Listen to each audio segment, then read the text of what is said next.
Good morning, everyone. Mr. President, Mr. Vice President, all of the VSOs, all of our veteran staff here today, and welcome you to a place in which we honor our veterans, those who have served. I tell you, it was an honor to be here, but it was an even bigger honor just over a year ago when the President asked me to take this job. And I asked him a simple question. I said, Mr. President, what would you like me to do? And he looked at me with a simple phrase. He said, take care of our veterans. I tell all the rest of the cabinet, I've got the best job in the world because I get to take care of the best people in the world, the veterans of the United States of America.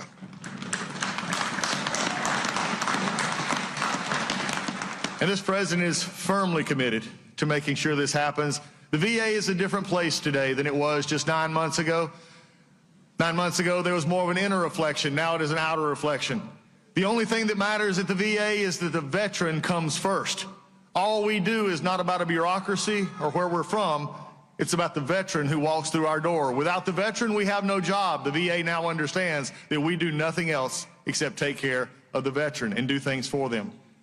And under that direction from the President, we have lowered backlogs. We have increased wait times. And yes, Mr. President, we get them to community when they want to go to the community to see those doctors. And that's all just in the first 9 months. But the best part of this is that there is something to understand. Is that Veterans Day, unlike the others we celebrate, is about everyday people doing extraordinary things. Veterans Day is about men and women who come from small towns, hamlets, villages, and big towns.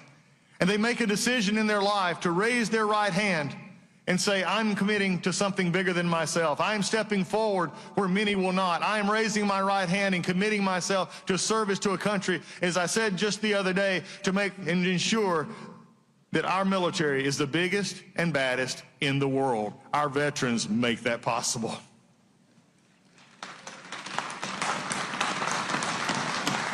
It comes from people all over, as I served with in Iraq.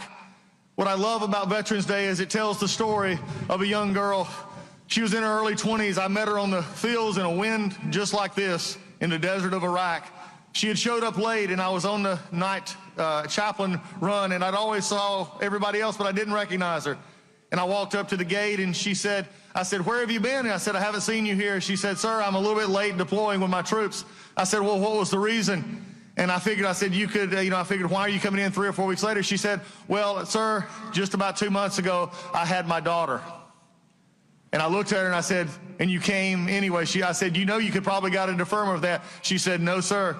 She said, I'd go where my troops go. I go where they go.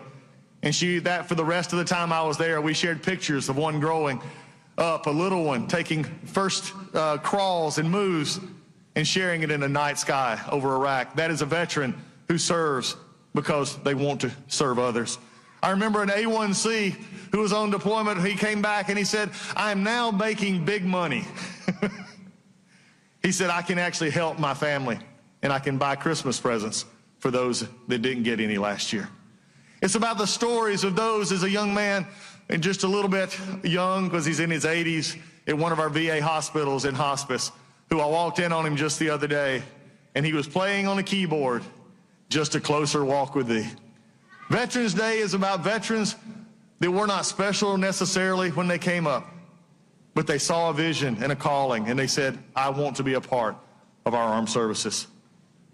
So when they raised their hand, they made a choice to become one of our favorite in the world, and that is a veteran who serves this country. So as we come to this day of service, this day of happy Thanksgiving for people who are willing to serve, I would just have one word from the half of this administration, and I want everyone to hear it clearly, whether you're in the media, Congress, or anywhere else. I'm a little bit tired of people saying that veterans keep getting stuff.